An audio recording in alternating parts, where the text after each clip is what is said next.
Kami mohon perhatian hadirin. Acara sidang orasi ilmiah Guru Besar Institut Teknologi Bandung akan dimulai. Hadirin yang kami hormati, selamat pagi dan selamat datang pada acara sidang orasi ilmiah Guru Besar Institut Teknologi Bandung yang diselenggarakan secara bauran.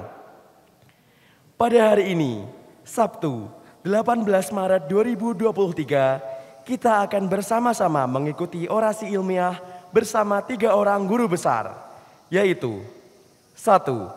Profesor Dr. El Fahmi SSI MSI dari Sekolah Farmasi ITB dengan topik Jamu, Tradisional sampai Era Modern, Bioteknologi Meningkatkan Kadar Zat Berkhasiat Tanaman Obat. 2. Profesor Ari Widianti STMT PhD dari Fakultas Teknologi Industri ITB dengan topik Ergonomi Kognitif di Industri 4.0. 3. Profesor Insinyur Agus Jatnika Effendi PhD dari Fakultas Teknik Sipil dan Lingkungan ITB dengan topik Teknologi Remediasi, Rekayasa Pemulihan Fungsi Lingkungan Hidup untuk pencapaian target pembangunan yang berkelanjutan. Kepada Sekretaris Senat Akademik, Rektor, Ketua, Sekretaris, dan anggota Forum Guru Besar, para dekan, dan para guru besar pemberi orasi ilmiah, kami mohon untuk berfoto bersama.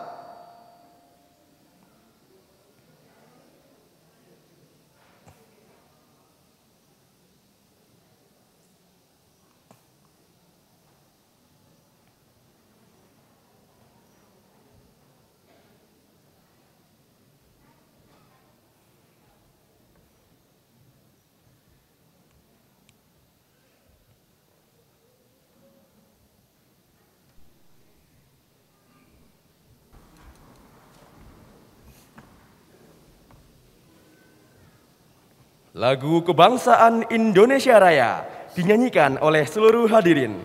Hadirin dimohon berdiri.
Hadirin, disilakan duduk kembali. Pembukaan sidang orasi ilmiah Guru Besar Institut Teknologi Bandung oleh Ketua Forum Guru Besar Institut Teknologi Bandung. Yang terhormat, Ketua Senat Akademik ITB yang diwakili oleh Sekretaris Senat Akademik ITB, yang kami hormati Rektor ITB, atau yang mewakilinya, Sekretaris dan anggota Forum Guru Besar ITB, serta tamu undangan luring dan daring yang kami muliakan. Assalamualaikum warahmatullahi wabarakatuh. Pada hari ini, Sabtu, tanggal 18 Maret tahun 2023, Forum Guru Besar Institut Teknologi Bandung menyelenggarakan sidang orasi ilmiah Guru Besar ITB, yaitu 1. Profesor Dr. El Fahmi, SSI, MSI, dari Sekolah Farmasi dengan judul orasi Jamu Tradisional Sampai Era Modern, Bioteknologi Meningkatkan Kadar Zat Berkhasiat Tanaman Obat. 2. Profesor Ari Widianti, ST.MT, PhD, dari Fakultas Teknik Teknologi Industri dengan judul orasi Ergonomi Kognitif di Industri 4.0. 3. Profesor Insinyur Agus Jatnika Effendi, PhD, dari Fakultas Teknik Sipil dan Lingkungan dengan judul orasi Teknologi Remediasi Rekayasa Pemulihan Fungsi Lingkungan Hidup untuk Pencapaian Target Pembangunan yang Berkelanjutan. Kami mengucapkan terima kasih atas kehadiran Bapak, Ibu, Saudara-saudari di Gedung Aula Barat ITB dan pada ruang virtual Zoom meeting. Dengan mengucapkan Bismillahirrahmanirrahim, sidang orasi ilmiah Guru Besar ITB resmi dibuka.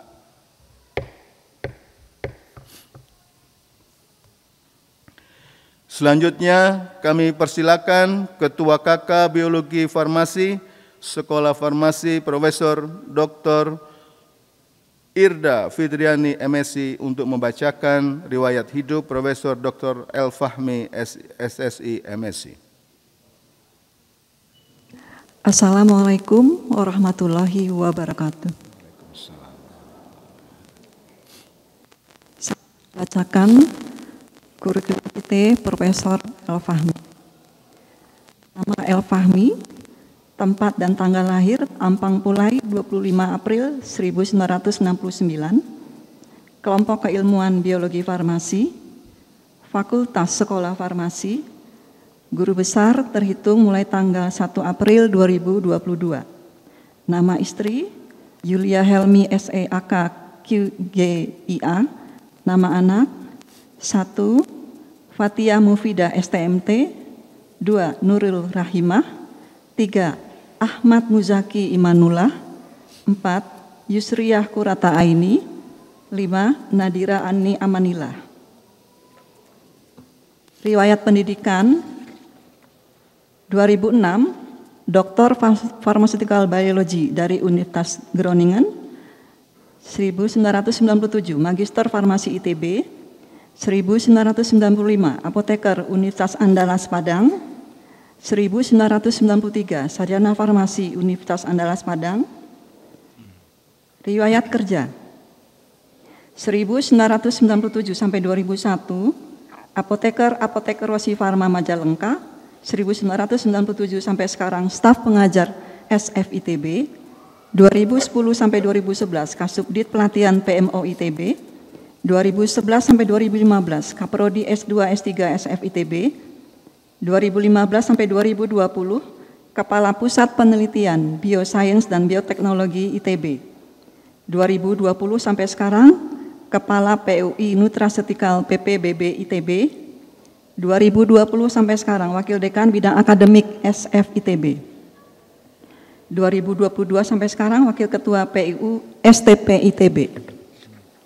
Kegiatan penelitian, bidang penelitian yaitu bioteknologi tumbuhan obat, fitokimia, farmakognosi, dan standarisasi obat herbal. Hibah riset telah mendapatkan 50 hibah riset dalam kurun waktu 2010 sampai sekarang dari sumber Riset Dikti, Kemenristek Dikti, Kemenkes, Industri, diantaranya Daewung dan PT Palai Sejahtera Imedco, Asian Network Research Collaboration, RISPRO LPDP. Hibah riset sedang berjalan. Pengembangan tulang ikan unagi untuk produk nutraceutical, pengembangan obat herbal anti diabetes dan kajian mekanisme dari ekstrak dan fraksi daun katuk, serta scale up produksi senyawa aktif. pengembangan produksi nutraceutical berbahan lokal bioflavonoid singkong sebagai imunostimulan, pengembangan senyawa berkhasiat dan marker dari tanaman obat, cassava bioflavonoid sebagai bahan baku obat herbal dan nutraceutical. Publikasi telah mempublikasikan 75 artikel pada jurnal internasional, 57 diantaranya terindeks Scopus. Seminar ilmiah internasional di 23 negara sebagai pembicara. Pengabdian masyarakat, pembinaan UMKM dalam mengembangkan produk herbal, tenaga ahli BPOM RI, tenaga ahli Kemenkes RI, anggota Komnas Perubahan Narkotika dan Psikotropika, program Pengmas ITB, reviewer jurnal internasional dan nasional. Hak kekayaan intelektual, 2 paten status granted, 5 paten terdaftar, 1 merek dagang marhab. Kolaborasi, telah dilakukan kolaborasi dengan berbagai pihak, diantaranya Daewoo, Kimia Farma, Imetco, Buci, Kromtekindo Utama, Labiovac. Organisasi profesi, Ikatan Apoteker Indonesia, Perhimpunan Penelitian Bahan Alam, Perkumpulan Akademisi dan Saintis Indonesia, Phytochemical Society of Europe 2003 sampai 2009, Visiting Faculty Member dari University of Karachi, Pakistan 2017 sampai sekarang. Pembimbingan telah meluluskan mahasiswa, 80 mahasiswa program sarjana, 40 mahasiswa program magister, 21 mahasiswa program doktor, diantaranya 12 sudah lulus. Penghargaan, presenter terbaik pada Torai Seminar 2009, dosen berprestasi School of Pharmacy ITB 2010, Timmerman Award, the first winner 2011, Innovator of ITB 2015, the best lecturer in a national competition second place, Innovation Award dari LPIK ITB 2019, Inovator terbaik ITB Prima ITB 2022. Hobi, bulu tangkis, tenis meja, kuliner, dan traveling. Demikian CV Profesor El-Fahmi. Wassalamualaikum warahmatullahi wabarakatuh. Waalaikumsalam warahmatullahi wabarakatuh. Berikutnya kami persilakan Profesor Dr. El-Fahmi SSI MSI untuk menyampaikan orasi ilmiah.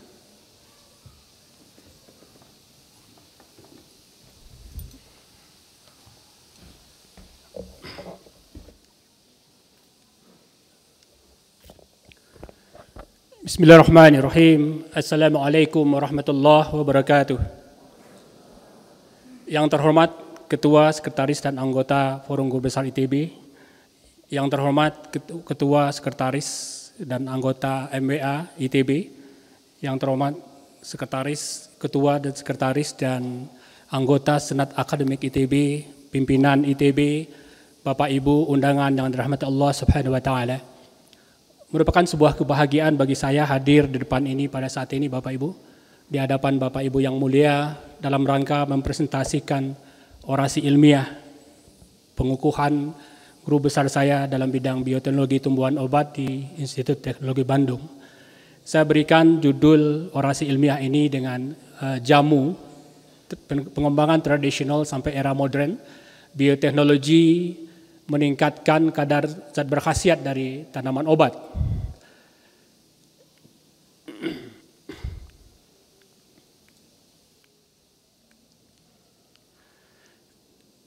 Kita tahu Indonesia mempunyai kekayaan hayati yang sangat luar biasa. Bahkan dapat dikatakan Indonesia merupakan negara 5 terbesar di dunia dengan keragaman hayati yang sangat besar. Diperkirakan sekitar 30.000 spesies tanaman hidup di Indonesia, dan ditambah dengan marine organism, tanaman laut, Indonesia diperkirakan menjadi nomor 1 di dunia.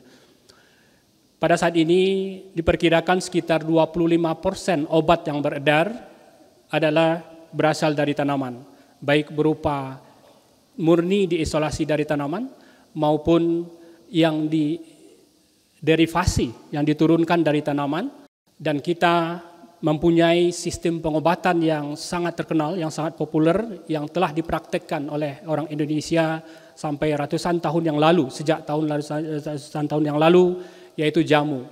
Ini merupakan sistem pengobatan tradisional Indonesia, sama dengan traditional Chinese medicine, Kempo, Ayurveda, Unani dari Yunani telah berkembang dari pendekatan tradisional sampai ke era modern pada saat ini dan berkontribusi besar bagi kesejahteraan umat manusia.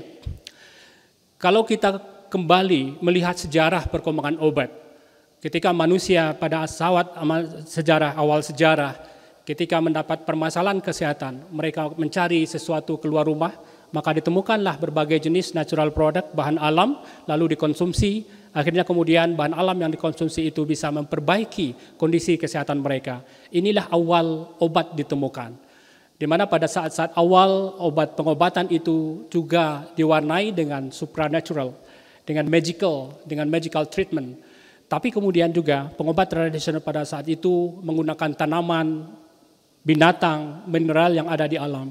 Sehingga kemudian dengan perkembangan keilmuan, dasar dari pengobatan tradisional itu, obat akhirnya kemudian ditemukan. Kita tahu obat malaria artemisinin misalnya, atau vincristin dari Vinca rosea, bunga tapak dara yang ada di sekitar kita. Itu kemudian diisolasi senyawanya yang awalnya digunakan secara tradisional, tapi pada akhirnya dia menjadi obat pilihan dalam pengobatan malaria. Demikian juga dan obat kanker begitu. Nah, inilah yang kemudian menjadi dasar penemuan obat. Sekitar 25% ya dari obat yang beredar pada saat ini awalnya berasal dari tumbuhan. Dan ada fenomena yang menarik ketika ditemukan di alam ini sesuatu yang mempunyai toksisitas atau beracun, bisa saja pada saatnya dengan dosis, dengan turunan tertentu racun tersebut kemudian berubah menjadi obat. Gambar ini melukiskan kepada Bapak Ibu sekalian betapa jamu ini, tanaman obat dalam konteks jamu itu berkembang secara evolusi. Penggunaan tradisional itu kemudian sudah diformulakan dalam bentuk formula sederhana. Di Indonesia kita kenal jamu gendong.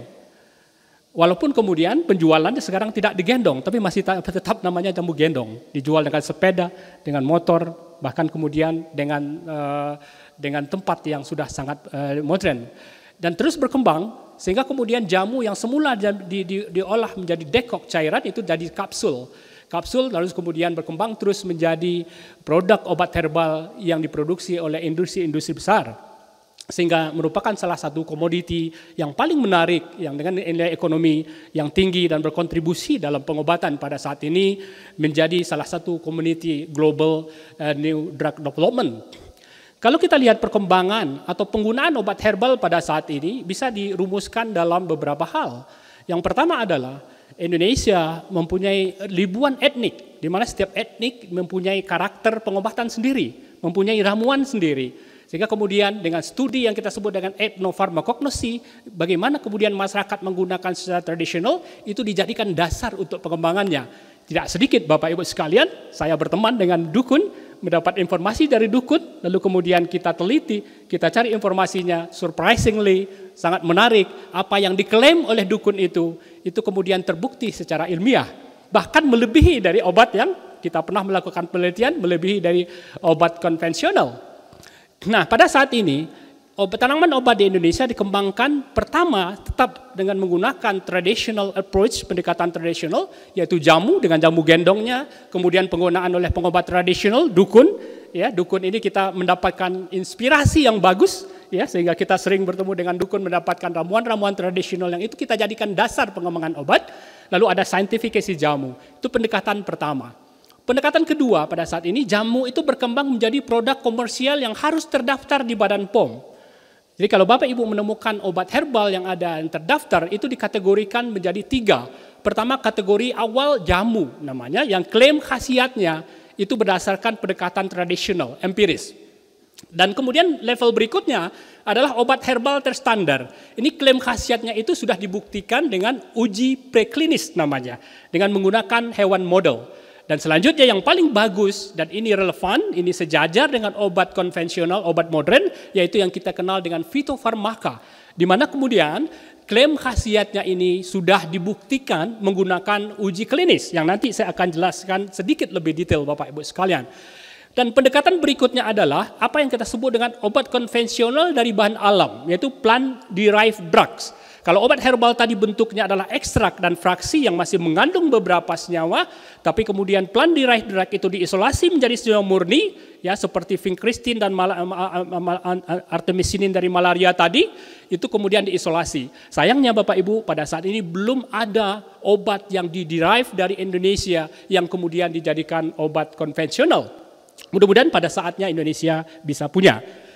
Lalu kemudian pengembangan berikutnya dengan nutraceutical, nutrisi yang bisa memperbaiki kondisi kesehatan manusia. Dan tentunya pada saat ini yang paling berkembang, hyaluronic acid, kolagen misalnya, dan beberapa asiaticosida, pegagan yang banyak digunakan sebagai obat, sebagai kosmetik pada saat ini. Lalu kemudian ada beberapa tantangan. Sebenarnya ini adalah kendala, tapi saya jadikan sebuah tantangan. Yaitu adalah sedikitnya ada 4 tantangan besar dalam pengembangan obat herbal. Yang pertama adalah khasiat obat herbal itu belum dibuktikan secara ilmiah. Ini yang sudah berkembang dengan keilmuan dan teknologi, sehingga kemudian ada teknik, ada kemudian pendekatan metodologi yang digunakan untuk membuktikan klaim khasiat yang biasa digunakan secara tradisional, yaitu setidaknya pada gambar yang kiri, itu ada setidaknya 2 besar, yaitu uji preklinis dengan menggunakan hewan uji, kemudian dengan enzimatis untuk membuktikan khasiat dan juga keamanannya. Setelah lolos uji preklinis ini, maka kemudian dilakukan uji klinis. Uji klinis ini sepertinya populer di Indonesia sejak COVID, yaitu kemudian pengujian vaksin. Dan begitu juga bahan alam. Obat herbal dilakukan uji klinis. Setelah melewati uji klinis ini, maka kemudian kita mendapatkan produk yang terdaftar untuk kemudian secara komersial bisa digunakan untuk mengobati penyakit, bukan hanya mengobati tapi juga mencegah, paliatif dan seterusnya. Lalu tantangan kedua, senyawa aktif farmakologi sering tidak diketahui. Banyak sekali kandungannya. Senyawa A kah yang bertanggung jawab atau senyawa B, bagaimana interaksinya, sinergiskah atau antagoniskah. Maka kemudian dengan perkembangan ilmu pengetahuan dan teknologi sangat memungkinkan kita untuk mengisolasi senyawa yang berkhasiat itu. Skema yang kanan itu adalah cara yang umum digunakan untuk mengisolasi menjadi senyawa murni dipandu dengan aktivitas Bapak Ibu. Ini pengembangan teknologi yang saya pikir sangat bermanfaat dalam pengembangan jamu ke depan. Lalu tantangan berikutnya, standarisasi, kontrol kualitas dan stabilitas. Kadang tidak mudah. Karena kalau kita klaim dia obat harus ada 3 syarat. Pertama syarat keamanan, safety, lalu syarat khasiat, efficacy, lalu kemudian kualitas, quality. Ketiga khasiat ini sangat tergantung kepada kandungan kimianya. Sehingga kemudian diperlukan standarisasi, sehingga kita produksi setiap batch ke batch itu, khasiatnya itu tinggi. Sama, ajek. Nah ajek sana ini maka kemudian kandungan kimianya juga sama. Ada hal yang menarik Bapak Ibu sekalian, ini hasil penelitian kita. Pegagan mengandung 2 senyawa berkhasiat, asiaticosida dengan madecasosida. Kita koleksi di beberapa daerah yang berdekatan di Jatinangor, itu kadarnya bisa jadi satu tempat dengan tempat yang lain, itu kadarnya bisa sampai 100 atau bahkan 1000 kali. Ini fenomena menarik. Nah nanti kalau kita ambil bahan yang satu ternyata tidak berkhasiat, bahan yang 2 bisa berkhasiat, sehingga diperlukan standarisasi. Salah satu syarat standarisasi itu adalah kandungan senyawa yang ada di dalam. Nah saat ini sampai beberapa tahun terakhir peneliti Indonesia, industri obat Indonesia menggunakan senyawa marker ini untuk standarisasi, itu belinya di luar. Alhamdulillah saya bersyukur dengan tim bisa kemudian mengembangkan senyawa marker yang kemudian senyawa marker ini yang dimurnikan, dilihat dari gambar ini di bawah, ini Bapak Ibu sekalian, yang sudah digunakan oleh peneliti Indonesia dan industri yang dengan bahagia kita katakan ini bisa mensubstitusi produk impor. Mudah-mudahan ini semakin bermanfaat untuk pengaman jamu. Dan yang keempat, ini yang kemudian menjadi fokus saya karena bidang guru besar saya adalah bioteknologi tumbuhan obat, yaitu rendahnya kadar senyawa aktif dari tanaman. Bayangkan Bapak Ibu berapa jumlah tanaman Vinca rosea tanaman tapak dara yang kita kumpulkan yang senyawanya ada di daunnya. Daunnya itu tidak sepanjang tahun, tapi kadarnya hanya 0,01%. Saya bilang kalau kita ingin mendapatkan 1 kilogram murni, mungkin kalau kita tanam sebandung ini dengan tanaman Vinca rosea tapak dara, maka kita belum akan dapat 1 kilogram senyawa murni, padahal itu hanya kebutuhan 1 bulan. Sehingga kemudian pendekatan bioteknologi menjadi solusi Bapak Ibu. Ada beberapa contoh saja, karena waktu terbatas saya kasih sampaikan, yaitu kemudian yang kita sebut dengan teknologi kultur jaringan. Kultur jaringan ini adalah sebuah teknologi yang menarik Bapak Ibu. Dulu waktu di SD atau teman-teman anak-anak kita di SD sekarang disuruh bawa kacang kedelai atau kacang kuning ke sekolah dengan botol aqua. Lalu kemudian ditambah kapas, kasih air, diinkubasi, kemudian tumbuhlah tanamannya. Itu maksudnya adalah ketika tumbuhkan tanaman di kondisi seperti apapun, tapi nutrisinya minimal itu bisa menumbuhkan tanamannya, maka beberapa hari berikutnya tumbuh tanamannya. Itu konsep ini yang kemudian kita gunakan dengan kultur jaringan dalam konteks meningkatkan kadar zat berkhasiat pada tanaman tersebut. 3 contoh saya tampilkan di sini, misalnya Phyllanthus niruri. Itu meniran yang biasa kita injek-injek, itu ada senyawa berkhasiat, itu kita kemudian meningkatkan kadar zat berkhasiatnya dengan suspensi yang kita tumbuhkan tidak lagi di tanah tapi ditumbuhkan dalam Erlenmeyer di laboratorium. Lalu kemudian tebu kunci, ini kandungan utama jamu biasanya, ya. Jadi di umbinya itu kadar senyawanya kardamominnya sedikit, kemudian kita tingkatkan dengan kultur jaringan. Berikut juga kumis kucing. Kumis kucing ini ada 3 senyawa, kemudian 3 senyawa ini kita produksi dengan kultur jaringan, dia bisa meningkatkan kadarnya cukup berlipat Bapak Ibu sekalian. Nah lalu ada satu kultur jaringan yang dihasilkan itu bukan hanya dengan memainkan nutrisinya, yang menduplikasi nutrisi yang ada di tanah, tapi kemudian ada juga teknik yang berkembang sekarang, kita sebut dengan transformasi genetik. Di mana kemudian tanaman kita diinfeksi dengan satu bakteri namanya Agrobacterium rhizogenes. Ketika kita infeksi, lalu ada gen dari bakteri ini masuk ke tanaman kita. Dari beberapa gen itu menstimulasi terbentuknya akar. Jadi ketika kita tumbuhkan yang terbentuk adalah akar saja. Akar itu pada saat yang sama memicu respon dari tanaman untuk memproduksi metabolit sekunder. Ini Bapak Ibu, sehingga kegunaannya itu di Agrobacterium, tanamannya pada daun ada akar. Ini sebuah yang menarik. Biasanya akarnya ada di batang, di bawah. Lalu kemudian sekarang di daunnya ada akar. Akar ini kemudian kita tumbuhkan, jadi kemudian ini bermanfaat, bisa fitoremediasi, bisa sumber kaya protein, bisa sumber produksi senyawa aktif, dan seterusnya. Nah, Bapak Ibu, yang menarik, penelitian kita artemisinin obat malaria, di akarnya tidak ada. Ketika kita rekayasa genetik didapatkan akar rambut, maka diproduksi akarnya itu 0,29%. Ini sebuah teknik yang luar biasa Bapak Ibu. Lalu kemudian teknik berikutnya selain kultur jaringan adalah rekayasa genetik yang kita sebut dengan combinatorial biosynthesis. Jadi satu senyawa dari tanaman, senyawa aktif itu dibentuk melalui suatu proses yang sangat complicated. Ini adalah caranya, kata orang ilmiah disebut jalur biosintesis. Jadi ada senyawa, kemudian ada setiap tahapan dikatalis oleh enzim. Setiap enzim ini kemudian dikloning ke faktor, lalu kita masukkan ke E. coli, ke mikroorganisme. Sehingga mikroorganisme ini tumbuh menghasilkan protein kita, di feeding dengan prekursornya, prazatnya, dia menghasilkan senyawa yang kita inginkan. Bapak Ibu, lalu kemudian kita hanya punya ini, mikroorganisme lalu diisolasi, dianalisis dengan APLC, luar biasa. E. coli kita, belum pernah ada sejarah E. coli, ini penelitian yang di Jepang, tidak ada E. coli yang mengandung flavonoid. Sekarang kita mengandung flavonoid dibandingkan dengan E. coli yang tidak direkayasa. Biasanya kita produksi senyawa berkhasiat di tanaman itu tahunan, kita tumbuh dulu, bahkan ada yang 8 tahun dan seterusnya. Kemudian ketika ini bagus dan menghasilkan itu overnight saja. 1 malam kita dapat 1 mili, malam berikutnya 1 mili kita jadikan 10 liter. 10 liter ini dijadikan sekian ribu liter, maka kemudian diproduksi, dan ada memang teknologi ini yang dihasilkan protein rekombinan yang komersial pada saat ini. Lalu kita, Bapak Ibu, saya ingin menggambarkan saya tidak jelaskan dengan detail. Ini betapa complicatednya pembentukan satu senyawa saja. Ini senyawa artemisinin anti malaria. Ini terbentuk dalam tanaman, saya boleh katakan, mohon izin, ini kekuasaan Allah yang luar biasa. Artemisinin ini prosesnya sangat luar biasa, tapi waktunya dalam waktu sangat singkat. Dalam waktu hitungan detik terjadi. Dan peneliti sudah bisa mengisolasi gennya.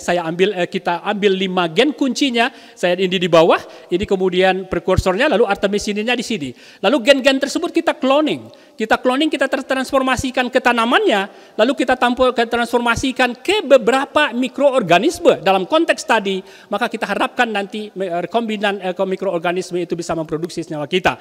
Ini ke tanaman bisa menghasilkan 2 kalinya. Jadi yang biru ini artinya gen dari Agrobacterium C yang kita insert itu sudah masuk, tapi ini yang wild type-nya, maksudnya yang tidak diperlakukan, itu tinggi kadar artemisininnya. Nah ini juga struktur cloning kita.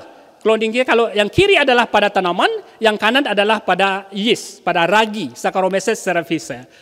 Lalu kemudian, Bapak Ibu, ini juga cloningnya. Jadi kita ambil gen-gennya tersebut, kita masukkan, kita cloning ke vektor. Vektor ini, gabungan antara cloning dan vektor ini, itu kita transformasikan ke tanaman, ke yeast, ke E. coli, sehingga kemudian biarlah nanti E. coli ragi itu atau yeast itu atau tanaman itu memproduksi senyawa yang kita inginkan. Ini merupakan sebuah teknik yang pada saat ini berkembang dengan sangat baik.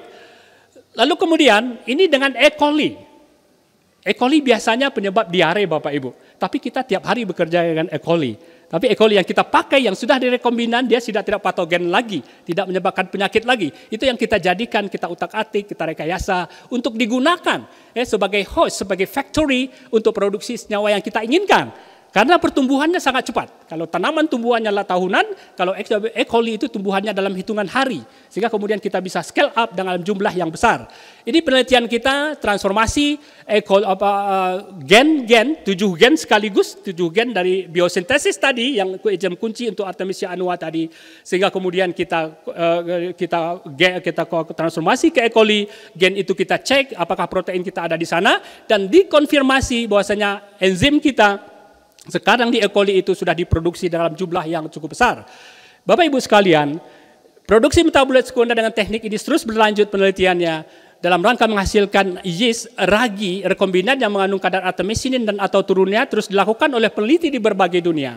Rekayasa gen yang mengkode enzim amorfadian sintase ini hanya 1 saja dari 7 gen tadi, itu menjadi beberapa strain yang dalam rangka meningkat kemampuan katalitiknya, kemampuan dia merubah suatu senyawa menjadi senyawa yang lain, mampu meningkatkan produksi amorfadien, selanjutnya kemudian menghasilkan senyawa artemisinin. Ini PADON pada 2013, persis seperti apa yang kita lakukan. Bapak Ibu, izinkan saya memberikan sebuah konklusi, kesimpulan untuk penutup dari teknik ini. Jamu yang kekayaan kita luar biasa, telah berkembang menjadi produk obat herbal yang telah dibuktikan khasiatnya tanpa meninggalkan pengetahuan aslinya, indigenous knowledge-nya. Perkembangan ilmu, pengetahuan, dan teknologi itu memberikan peluang yang besar untuk memberikan manfaat jamu tentunya untuk kesehatan dan ekonomi, terutama dalam konteks kita kemandirian obat dan bahan baku obat di Indonesia. Kandungan senyawa berkhasiat dan jamu yang biasanya kecil dapat ditingkatkan kadarnya dengan pendekatan bioteknologi. Teknologi kultur jaringan terus dimanfaatkan untuk mendapatkan bibit tanaman yang baik dan kadar senyawa berkhasiat lebih tinggi. Perkembangan rekayasa gen, proteomik, genomik, metabolomik itu memberikan kontribusi besar dalam pengembangan tanaman obat. Sekarang ada teknologi CRISPR yang teman-teman bioteknologi mengatakan genome editing. Kita edit genom itu agar kemudian genom itu seperti yang kita harapkan. Produksi senyawa obat dari tanaman dapat diproduksi pada mikroorganisme untuk menghasilkan jumlah yang besar dalam waktu yang singkat. Bapak Ibu, izinkan saya memberikan ucapan terima kasih. Menjadi guru besar di ITB, ini sebagai perguruan terbaik, itu adalah karunia Allah Subhanahu wa Ta'ala yang sangat besar dalam hidup saya. Untuk itu saya bersyukur atas karunia-Nya.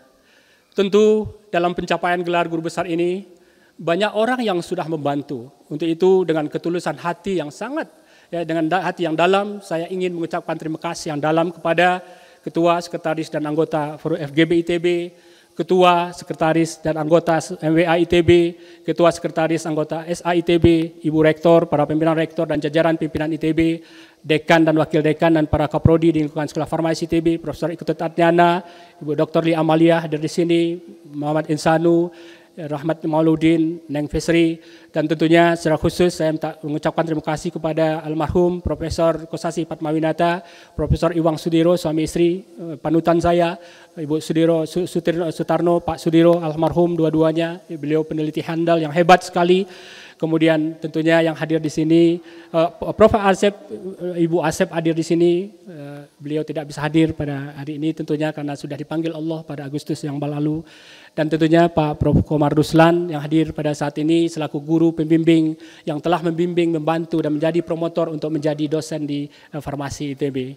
Para profesor yang lain, alhamdulillah saya sangat senang sekali bagi sebagian besar profesor yang di farmasi hadir pada kesempatan ini Bapak Ibu. Ya, Pak Ibrahim, Pak Gus Ragum, beliau sakit, kemudian Pak Andre, terima kasih, Pak Yeyet, Pak Bu Elin, dan seterusnya, Bu Yesi, tadi Pak Sukma, Pak Sundani, Pak Tutus, subhanallah, terima kasih Pak Tutus, beliau dari Jakarta dengan effort yang luar biasa besar. Terima kasih Pak Tutus, Profesor Bu Marlia Singgi, almarhum Bu Prof. Debi, Bioteknologi, Pak Daryono Hardi, Pak Rahman M. Kartasomista, Ibu Profesor Heni, dan tentunya semua kolega farmasi ITB yang telah bersama-sama memajukan pendidikan farmasi di ITB dan di Indonesia. Ibu Profesor Irda Fedrani sebagai Ketua KK dan anggota KK, mulai dari Ibu Ani, kemudian Pak Prof. Sukrasno, Pak Insanu, tentu Pak Komar, Ibu Rikartati, Hegar, dan seterusnya.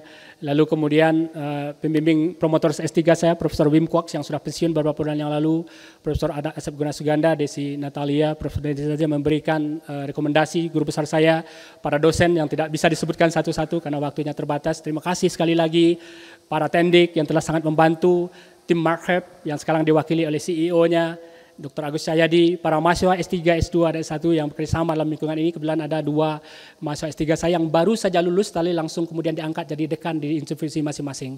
Dr. Faruk, Dr. Tresna Lestari, terima kasih. Teman-teman Angkatan 89 sengaja hadir dari berbagai kota di Indonesia pada saat ini. Terima kasih kawan-kawan, konco-konco, ganti-ganti. Guru-guru dari SD, SMP, SMA, Rektor UNAN, Dekan dan jajaran pimpinan Fakultas Farmasi UNAN serta dosen-dosen dan Gubernur. Kebetulan beliau kemarin masih mau menyempatkan hadir, tapi kemarin sore WA saya beliau tidak hadir, cuman mengirimkan karangan bunga. Prof. Wim Kwaks, Oliver Kaiser, Herman Goldenbach sebagai promotor dan co-promotor saya, Dekan dan pimpinan SITH yang telah memberikan Q project-nya untuk beasiswa saya ke Groningen, plus Ubo Emis, Pak Indra Wibowo mewakili Ibu Dekan, Prof.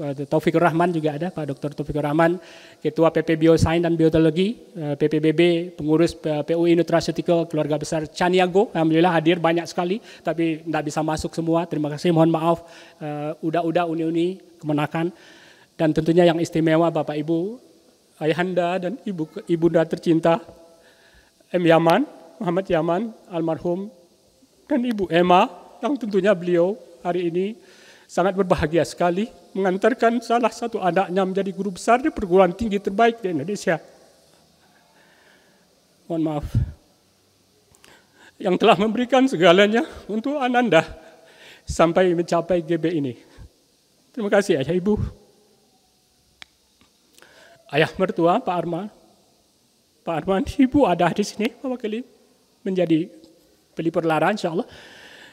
Dan tentunya Uda Uni, anggota E5, Ermanto Yaman, beliau lagi umroh tidak bisa hadir, Efrianto Yaman, Etimunde Yaman, Efrizal Yaman, dan saya Elfahmi Yaman, beserta keluarga, suami istri, Kekanda Lili Fauzia yang juga hadir, saudara istri saya, Adinda Fauzan, Firman, Riri, keluarga, Ananda tercinta, tentunya Fenaan ini Fatia Mufidah, yang baru akan wisuda lagi S2 sini nanti April.